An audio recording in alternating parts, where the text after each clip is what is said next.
नमस्कार, मैं हूं दीपाली राणा। आप देख रहे हैं सीएनबीसी आवाज़। आपके तमाम सवाल शो में हम करेंगे शामिल, स्पेशली स्टॉक स्पेसिफिक जो भी क्वेरीज आपकी हैं, आपकी इन्वेस्टमेंट पोजीशंस हैं, ट्रेडिंग पोजीशंस हैं, आप राय लेना चाहते हैं हमारे एक्सपर्ट की, तो शो में पार्टिसिपेट कर सकते हैं। नोट कीजिए पहले तरीका शो में शामिल होने का। आप अपने सवाल हमें व्हाट्सएप या सोशल प्लेटफॉर्म्स के थ्रू भेज सकते हैं। 7045220000 हमारा व्हाट्सएप नंबर है। इसके अलावा अपने क्वेश्चन आप हमें फेसबुक या एक्स के थ्रू भी भेज सकते हैं।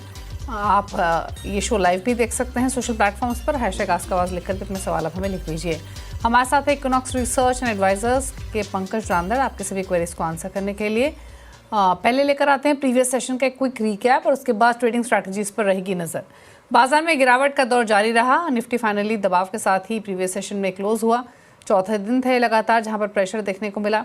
सेंसेक्स 387 पॉइंट गिरा। निफ्टी में 113 अंकों का प्रेशर रहा। मिड कैप स्मॉल कैप्स में बिकवाली थी। बैंक निफ्टी 400 पॉइंट गिरकर बंद हुआ और रियल्टी, ऑटो, एनर्जी, आईटी यहाँ पर थोड़ा प्रेशर था आज। एफएमसीजी में हल्की बढ़त देखने को मिली। अगर मार्केट की ब्रेथ समझना चाहें तो सेंसेक्स के 30 में से 22 और निफ्टी के 50 में से 35 स्टॉक्स में दबाव देखने को मिला।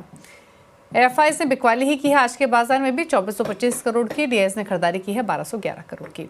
अब रणनीति क्या हो सकते हैं अगले सेशन की, इस पर करते हैं बातचीत। पंकज नमस्कार, बताइए पहले तो थोड़ा करके मार्केट 4 सेशंस में थोड़ा हल्का हुआ है।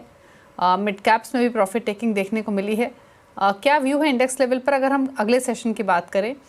निफ्टी, बैंक निफ्टी पर स्पेशली जो ट्रेडिंग पॉइंट ऑफ व्यू रहेगा वो क्या होगा? Good evening Deepali ji and good evening everyone. Deepali ji देखिए, जहाँ तक निफ्टी की बात है, निफ्टी पिछले चार सेशन से कंटिन्यूअसली गिरावट दिखाई जा रही है और ये अभी 20 दिमाग के ऊपर आकर कहीं सपोर्ट लेने की कोशिश कर रहा है। मुझे लगता है कि अगर जब तक निफ्टी 25,050 के नीचे नहीं जाएगा, एक बड़ी गिरावट देखना थोड़ा सा डिफिकल्ट लग रहा है। लेकिन डेफिनेटली ओवरऑल जो बायस है यहाँ पे साइडवेज नेगेटिव बना हुआ है। कंटिन्यूअसली ट्रम्प की तरफ से जो बयान आ रहे हैं उसको लेकर भी अगर देख रहे हैं तब भी बाजार के अंदर गिरावट थोड़ी और भी परसिस्ट हो सकती है। लेकिन टेक्निकली देखा जाए तो 25,050 के नीचे सेल बनता है। सिमिलरली बैंक निफ्टी के अंदर कल एक अच्छी मूव देखने के बाद में आज पूरे दिन कंटिन्यूअस गिरावट देखने मिली। हालांकि कुछ बैंकिंग्स के अंदर अच्छे खासे मूव्स हम लोगों ने विटनेस जरूर किए। डिस्पाइट ऑफ दैट कंटिन्यूअसली गिरावट दिख रही है। मुझे लगता है 55,100 की रेंज अगर बैंक निफ्टी के अंदर तोड़ देगा तो एक बड़ी गिरावट मार्केट के अंदर विटनेस कर सकती है। मुझे लगता है कि थोड़ा बैलेंस रहना जरूरी है मार्केट में और टू द लेवल काम करना जरूरी है। स्टॉक स्पेसिफिक भी अच्छे मूव्स मिल सकते हैं लेकिन इंडेक्सेस के अंदर क्लियर कट प्रेशर नजर आ रहा है। ओके, स्टॉक स्पेसिफिक अप्रोच क्या रहेगी आपकी? कुछ ट्रेड्स जो आपने आइडेंटिफाई किए हैं अगले सत्र के लिए? जी दीपाली जी देखिए, पावर ग्रिड एक आज के दिन में एक बहुत बढ़िया जो है वो ट्रेड नजर आया है। यहाँ पे क्लोजिंग के दरमियान काफी अच्छा चल रहा है। पॉजिटिव डाइवर्जन है आरएसआई के अंदर और बढ़िया मूव्स इसके अंदर देखने मिल रही है। हालांकि ये थोड़ा सा डिफेंसिव काउंटर है। मैं इसके साथ में बाय करना पसंद करूंगा। 292 293 की रेंज में मैं फ्यूचर्स के रेट की बात कर रहा हूँ। यहाँ पे 285 का स्टॉप लॉस लगाना है। 305 रुपए का टारगेट रहेगा यहाँ पे। और थ्रू आउट द डे जो कैपिटल मार्केट रिलेटेड जो स्टॉक्स है उसके अंदर एक गिरावट देखने मिली। मुझे लगता है कि सीडीएसएल आज जिस तरीके से दिन के लो के ऊपर बंद हुआ है, सिमिलरली ये मोमेंटम कंटिन्यू होगा सेल का, ऐसा लग रहा है। और सीडीएसएल के अंदर सेल का ट्रेड रहेगा 1511 1512 की रेंज में फ्यूचर सेल करना है। 1530 के स्टॉप लॉस रखने हैं यहाँ पे। 1475 रुपए के टारगेट के लिए इसके अंदर एक प्ले आउट किया जा सकता है। ओके, चलिए बात करते हैं व्यूअर्स से। पहले व्यूअर अशोक हमारे साथ मौजूद हैं दिल्ली से। अशोक जी नमस्कार, बताइए क्या सवाल है आपका? नमस्कार मैडम, मेरे पास 200 शेयर शारदा क्रॉप के हैं। 850 में लिया हुआ है। ठीक है, तो आगे और आपका नजरिया क्या है सर? 2 साल का मैडम। ओके, 2 साल का नजरिया है। शारदा क्रॉप कैम 200 शेयर है, 850 इनका बाइंग है, तो इनके भाव के आसपास ही है फिलहाल। तो ये क्या सजेशन पंकज इनकी इस पोजीशन में? ये अगर इनका नजरिया लंबा है तो इसको स्टैगर्ड वे में और ऐड करने की सलाह रहेगी। स्टॉक की जो ओवरऑल तासीर है बहुत अच्छी लगती है यहाँ पे। लेकिन पिछले कुछ दिनों से डेफिनेटली इसके अंदर लोअर लोज के फॉर्मेशंस बने हैं 3-4 दिनों में। बट कोई घबराने वाली चीज नहीं है यहाँ पे। अगर आपकी ट्रेडिंग पोजीशन है तो यहाँ पे एग्जिट की सलाह होती। अगर आप इसको एक लंबे नजरिए के लिए देख रहे हैं तो डेफिनेटली इसको होल्ड करके चले। 800 की रेंज तक अगर आता है तो एक्यूमुलेशन करना है, 740 रुपए का एक स्टॉप लॉस मेंटेन करना है। ऊपरी लेवल में मुझे लगता है कि 980 से लेकर 1050 रुपए तक के टारगेट्स इसके अंदर देखने मिल सकते हैं। ठीक है, तो लंबी अवधि का व्यू है तो डेफिनेटली होल्ड करना है। कल्पना है अगली व्यूअर हमारे साथ सवाल पूछने के लिए। कल्पना ठक्कर मुंबई से। कल्पना जी नमस्कार, बताइए अपना सवाल। मैम मेरी 2 इंक्वायरी है। एक तो हिंद कॉपर, बोलिए।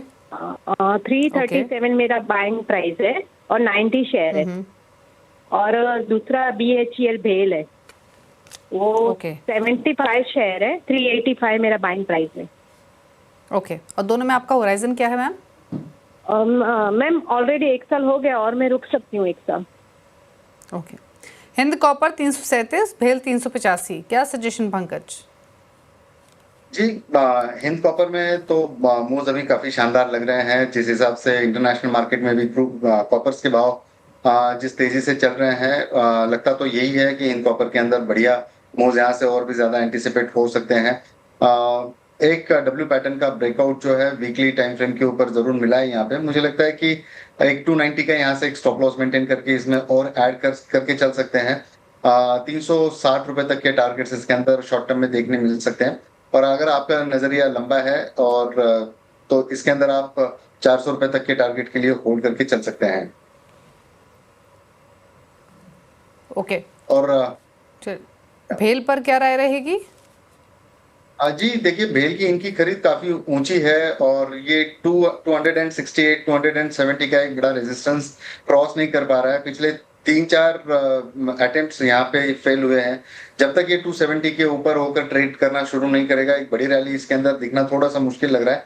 ये इसी रेंज में खेलता है कि 220 से लेकर 270 की रेंज।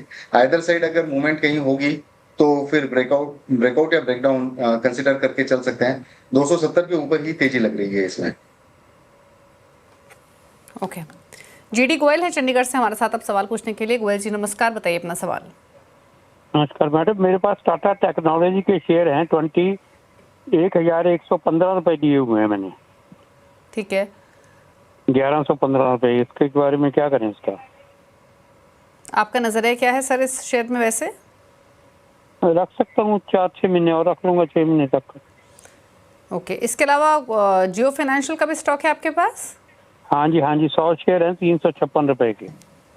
ओके, तो क्या राय रहेगी? जियो फाइनेंशियल 306 पर बंद हुआ, नुकसान है इनको। टाटा टेक में भी नुकसान काफ़ी है क्योंकि 1115 की इनकी बाइंग है और 700 के आसपास स्टॉक कर रहा है ट्रेड। क्या सजेशन रहेगा दोनों पोजीशंस में? टाटा टेक की अगर मैं पहले बात करूं तो टाटा टेक के अंदर एक वॉल्यूम्स के काफी कंसर्न्स नजर आ रहे हैं। ऊपरी लेवल से गिरावट परसिस्ट होती है यहाँ पे हमेशा। 725 की रेंज है। अगर नजरिया लंबा है, दूर का नजरिया है तो होल्ड करने की सलाह रहेगी। अगर ट्रेडिंग पॉइंट ऑफ व्यू से अगर देख रहे हैं तो 660 का एक स्टॉप लॉस यहाँ पे मेंटेन करना है। और पोजिशनली आप इसको देख रहे हैं तो 580 के स्टॉप लॉस से इसको होल्ड करके चले। टाइम होराइजन 2 से 3 साल का रखना चाहिए। मुझे लगता है कि इनके रेट जो है 1100 रुपए तक के देखने जरूर मिल सकते हैं। और मैम, जहां तक जियो की बात है, मैं हमेशा से जब भी हम शो पे रहते हैं इसका जिक्र जरूर होता है। बहुत बढ़िया स्टॉक है। आप चाहे किसी भी रेट में लिए हो तो रेट जरूर मिलने चाहिए। टाइम होराइजन इसमें 3 से 5 साल का होना चाहिए। नो वंडर अगर ये 4 फिगर्स भी अगर क्रॉस करता है तो इसमें होल्ड करने की सलाह रहेगी। और अगर कैपेसिटी होती है आपकी तो कोई भी डेट मिले यहाँ पे तो बढ़िया बाइंग अपॉर्चुनिटी के जरिए इसको देखिए तो काफी अच्छे टारगेट्स इसके अंदर विटनेस हो सकते हैं। सिर्फ 2 से 3 साल के लिए इसको होल्ड करना होगा। ओके, तो ये राय रही आपके लिए जियो फाइनेंशियल पर और टाटा टेक पर। जियो फाइनेंशियल के लिए डिस्क्लोजर देना जरूरी है। जियो फाइनेंशियल और नेटवर्क 18 यानी CNBC आवाज़ दोनों के पेरेंट सेम है, रिलायंस इंडस्ट्रीज। बात करते हैं अगले व्यूअर से। नागेश है हमारे साथ अब ओडिशा से सवाल पूछने के लिए। नागेश जी नमस्कार, बताइए क्या सवाल है? नमस्कार मैम। नमस्कार मैम। मैं एक्चुअली महिंद्रा एंड महिंद्रा का शेयर 3631 रुपए में ले रखा हूँ। गलती से मैं 1600 बोल दिया था, 3631 में। तो अभी मैं क्या कर सकता हूँ मैम? अभी तो मेरा लॉस काफी है। मैं 1500 शेयर ले रखा हूँ मैम। 3631 की बाइंग है, इनके भाव से थोड़ा सा नीचे आया है लेकिन क्वांटिटी ह्यूज है। आपका वैसे ट्रेडिंग पॉइंट ऑफ व्यू था नागेश इसमें या इन्वेस्टमेंट के लिए लिया था? नहीं, मैं इन्वेस्टमेंट नहीं, मैं ट्रेडिंग यूज की में किया था। ओके, क्या व्यू रहेगा M&M पर 3631 की बाइंग के हिसाब से? देखिए इनका अगर शॉर्ट टर्म का व्यू है, पिछले 2 दिनों में इनकी बाइंग होती हुई नजर आई है और ये एक टॉप के ऊपर इन्होंने खरीदा जरूर है, लेकिन इसके अंदर कोई घबराने वाली बात तो लगती नहीं है। जिस हिसाब से फेस्टिव सीजन जा रहा है यहाँ पे और बड़ी रैली अभी जो है आईटी ऑटो के अंदर बड़ी ड्यू लग रही है। मुझे लगता है यहाँ से पूरे सेक्टर के अंदर एक बड़ा उछाल देखने मिल सकता है। 8% से 10% तक की रैली देखने मिल सकती है, लेकिन जहां तक महिंद्रा एंड महिंद्रा का सवाल है, मुझे लगता है कि ये 3,800 रुपए तक जरूर आ सकता है। स्टॉप लॉस लगाना बहुत जरूरी है, यहाँ पे 3510 रुपए का मेंटेन करके चलना है। ओके अगले व्यूअर से बात करते हैं। सचिन है हमारे साथ कानपुर से। सचिन जी नमस्कार, बताइए सवाल अपना। Good evening madam. मेरे पास गुड इवनिंग, पूछिए अपना क्वेश्चन। मेरे पास 5000 बीएससी के शेयर्स पड़े हुए हैं। ओके 5000 शेयर्स हैं बीएससी के, 2654 पे मैंने परचेज किए हुए हैं। मेरा व्यू है 5 ईयर का। ठीक है, तो 5 साल का व्यू है। 2654 की बाएंगे, फिलहाल 600 रुपये नीचे आपके भाव से। क्या करना चाहिए बीएससी में? क्वांटिटी बड़ी है इनके पास। देखिए मैम, अभी जो रिसेंट डेवलपमेंट्स है और न्यूज ड्रिवन काउंटर हो चुका है फिलहाल, जिस हिसाब से पूरे स्पेस के अंदर एक गिरावट परसिस्ट होती हुई नजर आ रही है। जो भी अटकलें लगाई जा रही है कि ऑप्शन ट्रेडिंग को लेकर और बाकी सारी चीजों को लेकर, तो ये थोड़ा सा काउंटर फिलहाल पूरा सेक्टर के अंदर एक जो है एक निगेटिविटी छाई हुई है यहाँ पे। मुझे लगता है अगर नजरिया लंबा है तो होल्ड करने की सलाह रहेगी। हालांकि इनके रेट्स काफी ऊंचे हैं, अगर 1800 रुपए तक मिलता है यहाँ पे तो थोड़ा सा ऐड कर जरूर चल सकते हैं और वेट करना होगा। थोड़ा सा समय लगेगा, लेकिन इनके रेट्स तो जरूर मिलने चाहिए बिकॉज मोनोपोली वाला स्टॉक है, तो होल्ड करने की सलाह रहेगी लंबे नजरियों को देखते हुए। ओके बात करते हैं अगले व्यूअर से। गुलशन है हमारे साथ हरियाणा से। गुलशन जी नमस्कार, बताइए अपना सवाल। बामन लारी लिए हैं 2000 शेयर, 207 रुपये 70 पैसे की एवरेज पे। ओके, और आपका होराइजन क्या है इसमें? 6 मंथ। ओके 6 मंथ्स का व्यू है। बालमन लॉरी में 207 की बाएंगे, फिलहाल इनके भाव के आसपास, थोड़ा ऊपर ही है इनफैक्ट। क्या करें इस पोजीशन में?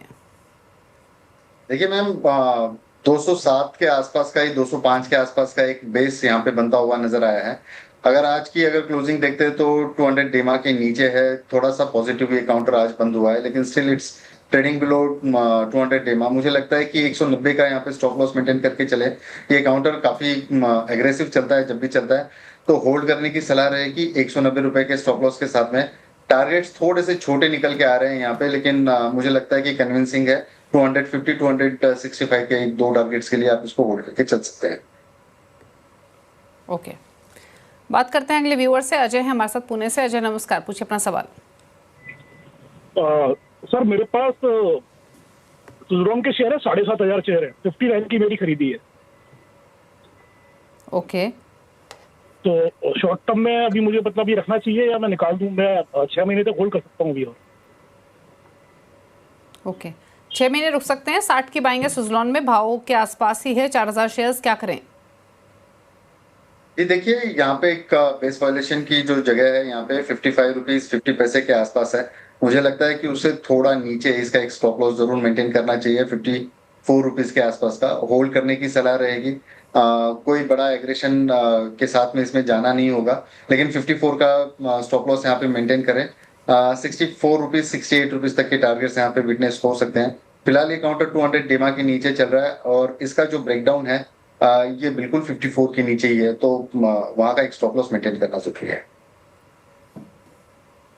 ओके चलिए बात करते हैं अगले व्यूअर की। राजेश ने एक सवाल भेजा एसएमएस के थ्रू अलीगढ़ से। एनटीपीसी पर इनका सवाल है। इन्होंने 249 शेयर्स खरीदे हुए, 333 इनका खरीदारी का भाव है, 15 रुपए का मुनाफा फिलहाल हो रहा है। निकल जाएं या होल्ड रखें?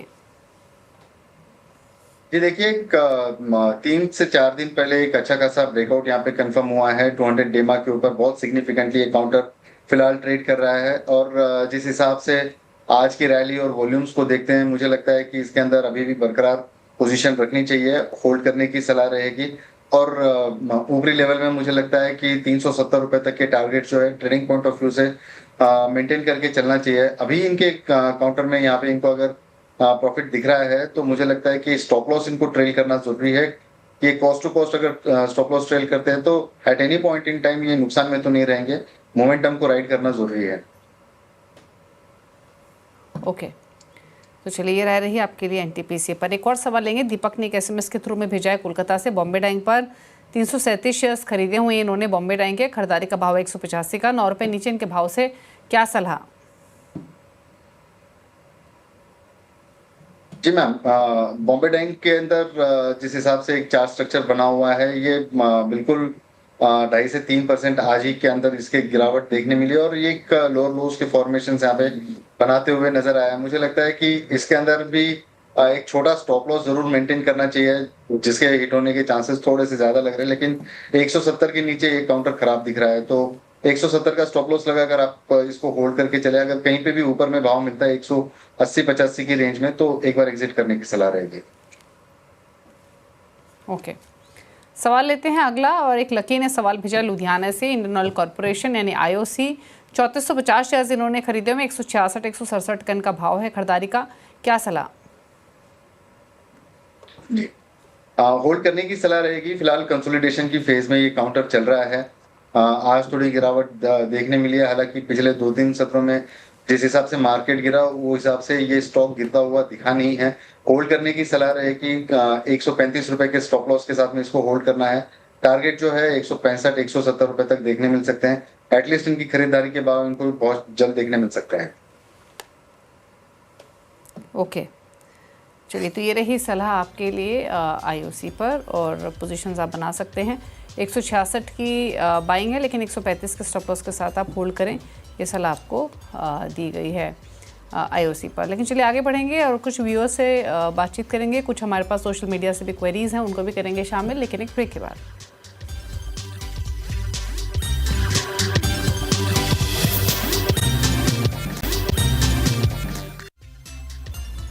आप देख रहे हैं कल का बाजार और लेते हैं कुछ सवाल सोशल प्लेटफॉर्म से। पहले ट्विटर की तरफ रुख कर लेते हैं। गगन का एक सवाल है, इन्होंने भेजा है अदानी पार पर।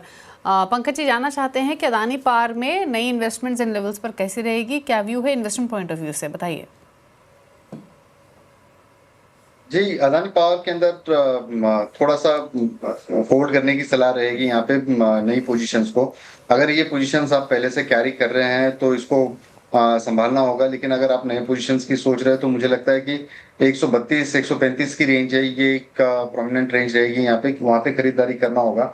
आज जिस तरीके से ये काउंटर के अंदर एक बड़ा पैनिक देखने मिला है, हो सकता है कि कल खुलते बाजार में भी और अच्छी गिरावट यहाँ पे परसिस्ट होती हुई नजर आए। 130-132 की रेंज के अंदर इसमें खरीदारी की सलाह रहेगी, वो भी स्टैगर्ड वे से। कैपिटल थोड़ा कम डिप्लॉय करना है। पर्टिकुलर ये काउंटर अदानी के सारे ग्रुप से अगर कंपेयर करते हो तो ये थोड़ा ज्यादा वीक काउंटर नजर आ रहा है। ओके, एक सवाल और लेते हैं। पिंकू ने भेजा है टॉलब्रस ऑटो पर 600 शेयर्स इन टॉलब्रस ऑटोमोटिव के 89 की बाइंग है, कुछ समय के लिए रख सकते हैं, क्या व्यू? टॉलब्रस ऑटो बोला ना 300 या जी जी, यही इसका एक जो रेंज है, ये डेफिनेटली यहाँ पे एक बाय करने की सलाह रहेगी। एक ब्रेकआउट की तरफ ये इशारा कर रहा है और जिस हिसाब से पिछले 4-5 दिनों से वॉल्यूम्स में इजाफा देखने मिला है, तो ये काउंटर के अंदर जरूर कुछ बढ़िया मूव हम लोग विटनेस कर सकते हैं। यहाँ पे मुझे लगता है 280 का एक स्टॉप लॉस यहाँ से पोजिशनल पॉइंट ऑफ व्यू से इसको मेंटेन करके चले। ऊपरी लेवल में टारगेट इसके 360-390 तक देखने मिल सकते हैं। ओके, एक सवाल और लेते हैं। ट्यूब इन्वेस्टमेंट पर एक सवाल भेजा है ट्विटर पर ही। भुवन ने 50 शेयर्स हैं, 3056 की बाइंग है, शॉर्ट टर्म और लॉन्ग टर्म दोनों पॉइंट ऑफ व्यू से इनको सलाह चाहिए। देखिए, अगर शॉर्ट टर्म के लिए अगर आप देख रहे हैं तो मुझे लगता है कि आप कॉस्ट टू कॉस्ट का एक स्टॉप लॉस यहाँ पे ट्रेल करके चलिए। मोमेंटम में रहेगा ये स्टॉक। पिछले 5-6 दिनों से कंटिन्यूअसली एक गिरावट देखने मिली है इसके अंदर, और गिरावट यहाँ से 3220-3200 की रेंज तक देखने जरूर मिल सकती है। वहां पे ऐड करने की सलाह रहेगी। और ये काउंटर में अल्टीमेट जो ट्रेडिंग के टारगेट्स नजर आ रहे हैं 3450 तक के नजर आ रहे हैं। अगर आप पोजिशनल पॉइंट ऑफ व्यू से अगर इसको देख रहे हैं तो 3000 के एक स्टॉप लॉस के साथ में इसमें पोजीशंस बनाए रखे। ऊपरी लेवल में 3600 और 3800 के दो टारगेट्स नजर आते हैं। रोहिणी का सवाल है IRCTC पर 652 की बाइंग है, लॉन्ग टर्म व्यू है, टारगेट्स जानना चाहती हैं। देखिए रिसेंट जो हाई है इसका 736 के आसपास का एक स्विंग का हाई है यहाँ पे कंटिन्यूअसली हाई राइज की जब रैली बन रही थी यहाँ पे तो 736.45 तक ये ऊपर गया और वहां से काउंटर फिसलते हुए नजर आ रहा है। ये एक रिट्रेसमेंट की लेवल है। 737 के ऊपर एक बड़ा ब्रेकआउट यहाँ पे कंफर्म होते हुए नजर आ रहा है। मुझे लगता है कि इसको होल्ड करने की सलाह रहेगी और ऊपरी लेवल पर जो लगता है 780 और 820 तक के टारगेट्स इसके अंदर शॉर्टर टाइम फ्रेम के अंदर जरूर नजर आ सकते हैं, बशर्ते थोड़ा मार्केट भी इसको साथ देना जरूरी है। ओके, जितेंद्र का सवाल है सुमितोमो केमिकल पर 590 की बाइंग है लेकिन व्यू लॉन्ग टर्म का है, क्या करें? ये ओवरऑल ये स्पेस काफी बजिंग है। मुझे लगता है कि सेक्टरल रोटेशन जब होगा यहाँ से तो केमिकल स्टॉक्स के अंदर एक अच्छी खासी जो है रैली हम लोग विटनेस कर सकते हैं। नो वंडर अगर ये 640 660 में अगर शॉर्ट टर्म में चला जाए, अगर हम लोग लंबे अवधि के लिए देखते हैं तो 1000 रुपए तक के टारगेट्स इसके अंदर नजर आते हैं। इसलिए मेरे को तौर पे ये ट्रेड मैंने अपने क्लाइंट लोगों से शेयर किया हुआ है। ओके, अंकित का सवाल है और ये सवाल है इनका नेल्को पर। इन्होंने 852 की बाइंग है और 120 शेयर्स हैं, लॉन्ग टर्म व्यू है। जी, अभी रेट के आसपास ही ये फिलहाल ट्रेड कर रहा है। इसका जो 200 डेमा है करीब करीब 905 के आसपास का है और वहीं से ये स्टॉक के अंदर सॉरी नेल्को नहीं, नाल्को की बात नहीं, नेल्को की बात ही हो रही है। आप सही बोल रहे हैं पंकज जी, NELCO। जी, मैं यहाँ पे नेशनल एल्यूमिनियम दिया तो मुझे लगता है कि 905 के ऊपर ये काउंटर काफी रैपिडली ऊपर जा सकता है। इसकी जो गिरावट है ये मार्केट के साथ की गिरावट है, कोई बड़ी स्ट्रक्चरल जो है गिरावट नजर नहीं आती है। मुझे लगता है कि इसको होल्ड करने की सलाह रहेगी। कोई भी गिरावट में इसको एक बाइंग की अपॉर्चुनिटी के जैसे देखें। ऊपरी लेवल में मुझे लगता है कि 1050 1200 रुपए तक के जो रेट्स है विटनेस जरूर हो सकते हैं यहाँ पे। चलिए, तो ये राय रही नेल्को पर और इसी के साथ शो को समेटने का भी वक्त है। कोई क्लोजिंग कमेंट, कोई डिस्क्लोजर आपकी तरफ से पंकज? जी, डिस्क्लोजर तो मैं समय पे दिया हूं मैम, और अगर मेरी राय के ऊपर अगर कोई काम कर रहा है तो अपने वित्तीय सलाहकार से जरूर राय मशवरा करके काम करिए। इसके अंदर वित्तीय जोखिम शामिल हो सकती है। Thank you. इसी के साथ शो में तो इतना ही। ब्रेकफास्ट पर भी खबरें जारी हैं। नमस्कार।